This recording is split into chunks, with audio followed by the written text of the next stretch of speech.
My current job, I'm a creative and marketing recruiter. So I literally half of my day is spent talking to people on the phones, and talking to people over Zoom. So my internship has really taught me how to be a better communicator and talk to different type of people, being a better colleague, learning how my work affects others as well, and just being really considerate of their time, what they have going on, and as well as how to balance my time. Just because as much as you may have a full-time internship, like a typical 40-hour a week, it's so different when you're actually working full-time, and there's so much at stake because it's literally your full-time job and you don't have school to back up, and you don't really have anything to fall back on because I mean, unless you apply for another job, of course. But I would say there's so much that goes into it, so there's definitely a higher stake at hand.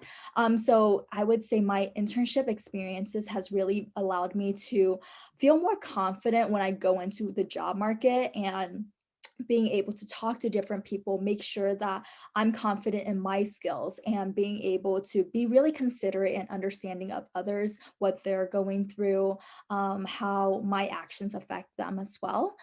So yeah, I would say, if you have the opportunity, definitely intern as much as you can, pick up and learn everything, not only the technical skills, but also the soft skills. So just, I would say, just surround yourself, continue to learn, and, always take everything in and continue to improve yourself. Yeah, so like Jenny said, those behavioral skills are just so important. And like I know even like in the tech space, I feel like a lot of us don't really worry about that because we're like it's coding, like what, but those behavioral skills just so I know you said that like you learned it from like Zoom and like doing phone calls. I actually learned it through doing interviews all the time. And what ended up happening, like the effect that I didn't realize it would have, was that it really calmed my nerves and allowed me to focus on what's important. And that's when you're doing an interview, they're not just the ones interviewing you, you're interviewing them. So it really lets you know when a team is a good fit. I've had interviews where people talk over me, accuse me of doing the wrong things, make unhelpful recommendations, correct my work in the wrong way, or just generally be rude. And all of these are red flags. Other companies have offered me a hug and shown me their bounty office chair. So it can be like wildly different.